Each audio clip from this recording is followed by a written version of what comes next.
सत्य और धर्म का साथ देना भले ही कठिन हो, परंतु उसकी विजय सदा सुनिश्चित है। सुनहु विभीषण प्रभु कै रीति, करहि सदा सेवक पर प्रीति।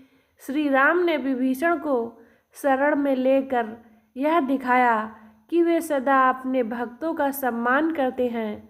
तो नमस्कार दोस्तों, स्वागत है आपका हमारे चैनल डिवाइन प्लेस नई सुबह में। आज हम आपको सुनाने जा रहे हैं रामायण की वह प्रेरणादायक प्रसंग, विभीषण का निष्कासन।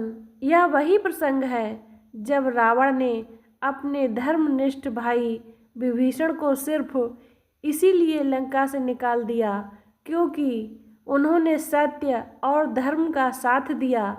यह कथा हमें सिखाती है कि चाहे परिस्थिति कैसी भी हो, हमें सत्य के मार्ग पर ही चलना चाहिए। जानिए कैसे विभीषण ने श्री राम का साथ पाकर धर्म का पालन किया। तो दोस्तों, इस अद्भुत कथा को सुनने के लिए वीडियो को अंत तक देखें। यदि आपको धर्म और सत्य की ऐसी कहानियाँ पसंद हैं तो हमारे चैनल को लाइक और सब्सक्राइब जरूर करें। तो प्यारे मित्रों, आज की कथा में आप सुन रहे हैं विभीषण का निष्कासन। दूसरे दिन रावण महान मेघों की गर्जना के समान घरघराहट पैदा करने वाले मणियों से अलंकृत चारों घोड़ों से युक्त स्वर्ण रथ पर आरूढ़ हो अपने सभा भवन की ओर चला।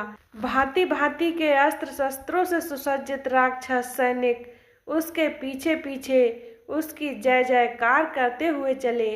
मार्ग में लोग शंखों और नगाड़ों के तुमुल नाद से संपूर्ण वातावरण को गुंजायमान कर रहे थे।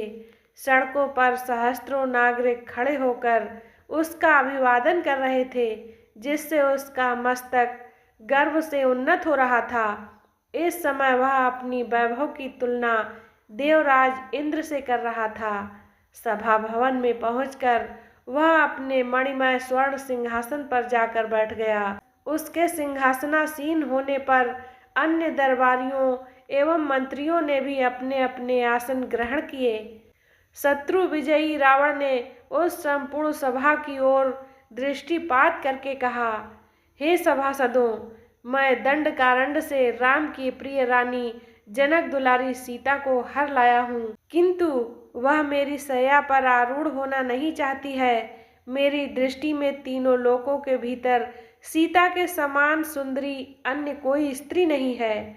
उसे देखने के बाद मेरा मन मेरे बस में नहीं रह गया है। काम ने मुझे आधीन कर लिया है।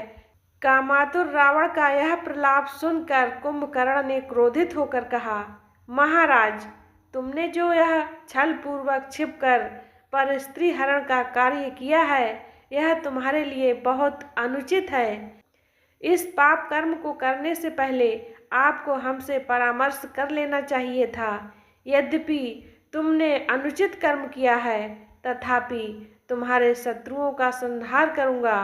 कुंभकर्ण के वचन सुनकर रावण को क्रोधित होते देख महापार्श्व ने हाथ जोड़कर कहा, मधुसूदन महाराज, आप तो स्वयं ही ईश्वर हैं। आप विदेह कुमारी सीता के साथ उसकी इच्छा की परवाह न कर रमण कीजिए।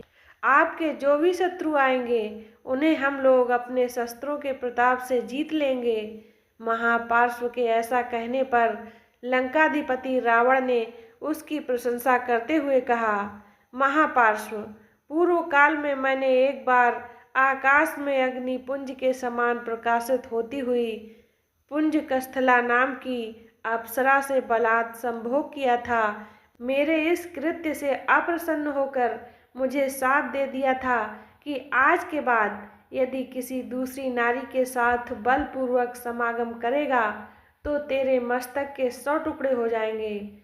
उस शाप से भयभीत होने के कारण मैं विदेह कुमारी से बलात् समागम नहीं कर सकता। फिर अपने सूरवीर सेना नायकों एवं मंत्रियों को संबोधित करते हुए वह बोला, हे बुद्धिमान और वीर सभासदों, आज हम लोगों को अपने भावी कार्यक्रम पर विचार करना है। राम सुग्रीव की वानर सेना लेकर समुद्र के उस पार आ पहुंचा है। हमें उसके साथ किस नीति का अनुसरण करना है, उसके विषय में तुम लोग सोच विचार कर अपनी सम्मति दो, क्योंकि तुम सभी बुद्धिमान, नीति निपुण और अनुभवी हो। रावण की बात सुनकर लगभग सभी राक्षसों ने उत्साहित होकर उसे वानर सेना से युद्ध करने का परामर्श दिया। उनका मत था कि हमारे अपार बल के आगे ये छोटे छोटे वानर ठहर नहीं सकेंगे। प्रत्येक दशा में विजय हमारी ही होगी। अन्य सभी राक्षसों के सम्मति दे चुकने पर विभीषण ने खड़े होकर कहा, हे तात, सीता का जो अपहरण आपने किया है वह अत्यंत अनुचित है। सीता वास्तव में एक विषैली नागिन है जो आपके गले में आकर लिपट गई है। उसके उन्नत उरोज भयंकर फन है, उसका चिंतन मारक विष है और उसकी मुस्कान तीक्ष्ण दाढ़ें हैं। उसकी पांचों गलियां उसके 5 सिर हैं। वह आपके प्राणों को अपना निशाना बनाकर बैठी है। इसीलिए मैं आपसे कहता हूँ कि यदि आपने इस नागिन से छुटकारा नहीं पाया तो राम के बाण राक्षसों के सिर काटने में तनिक भी संकोच न करेंगे।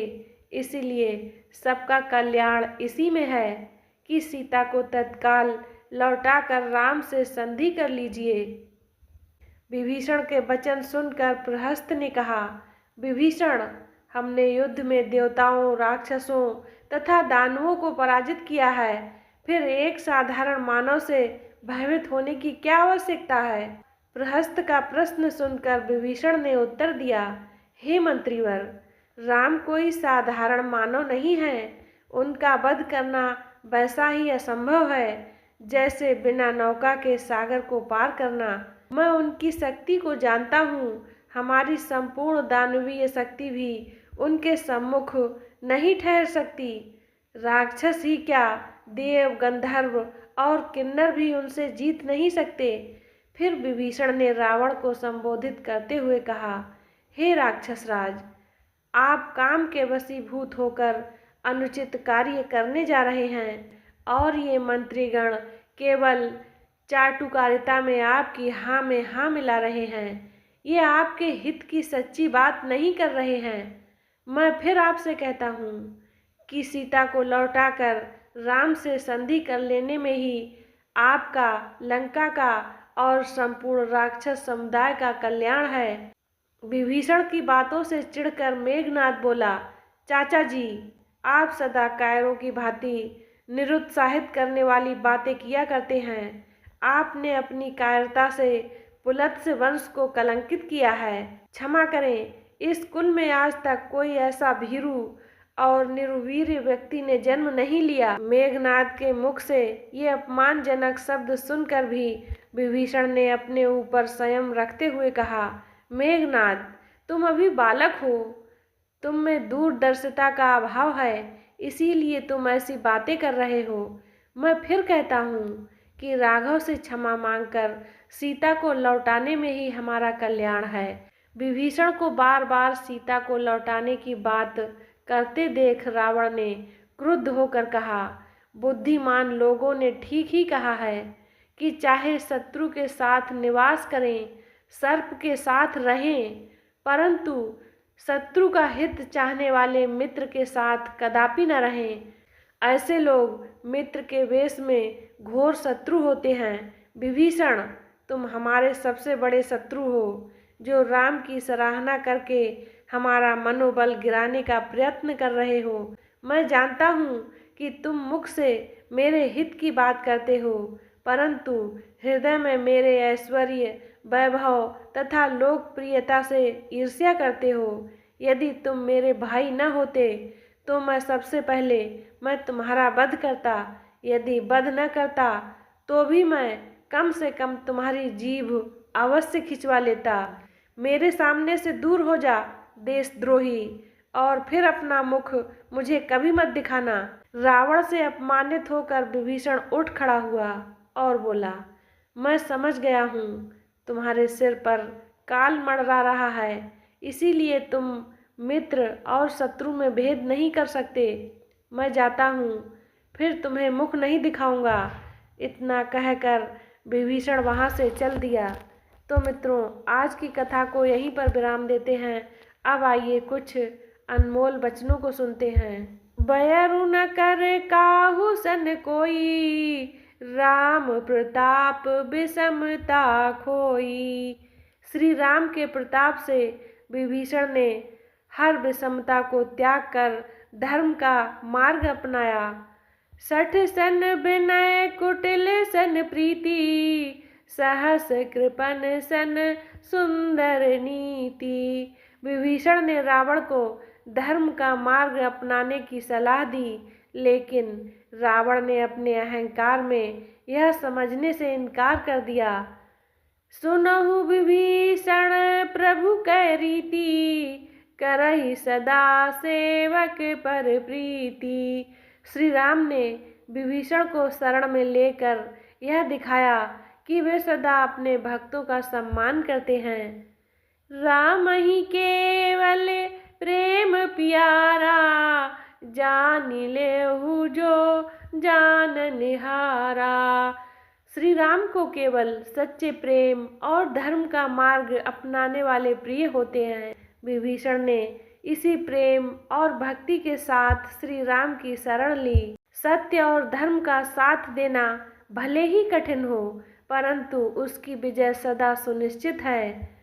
जब अधर्म का साथ देने वाले सभी लोग साथ छोड़ दें, तब भी सत्य का मार्ग नहीं छोड़ना चाहिए। वास्तविक शक्ति अधर्म के विरोध और धर्म की रक्षा में है, चाहे उसके लिए कितनी भी कठिनाइयाँ क्यों ना उठानी पड़े। विभीषण का निष्कासन हमें यह सिखाता है कि धर्म और सत्य की राह पर चलने वालों के लिए स्वयं भगवान सहायक होते हैं। तो प्यारे दोस्तों, विभीषण के इस प्रसंग से हमें यह सीखने को मिलता है कि सत्य और धर्म का साथ देना हमारे जीवन की सबसे बड़ी पूंजी है। रावण के सारे राज्य और साम्राज्य के मुकाबले विभीषण का धर्म और सत्य की राह का चुनाव उन्हें महान बनाता है। विभीषण का निष्कासन हमें सिखाता है कि जब सभी लोग अधर्म की राह पर हों, तब भी सही रास्ता वही है जो सत्य और ईश्वर की ओर ले जाए। तो प्यारे मित्रों, हम आशा करते हैं कि विभीषण के निष्कासन की यह कथा आपको प्रेरणादायक लगी होगी। इस कथा से हमने सीखा कि सत्य और धर्म का मार्ग कठिन हो सकता है, लेकिन अंततः विजय उसी की होती है। अगर आपको यह वीडियो पसंद आया हो तो इसे लाइक, शेयर और हमारे चैनल डिवाइन प्लेस नई सुबह को सब्सक्राइब करना ना भूलें। तो धन्यवाद दोस्तों, वीडियो को अंत तक देखने के लिए। हमारी अगली वीडियो में फिर मिलेंगे एक और प्रेरणादायक कथा के साथ। तब तक के लिए जय श्री राम, जय हनुमान।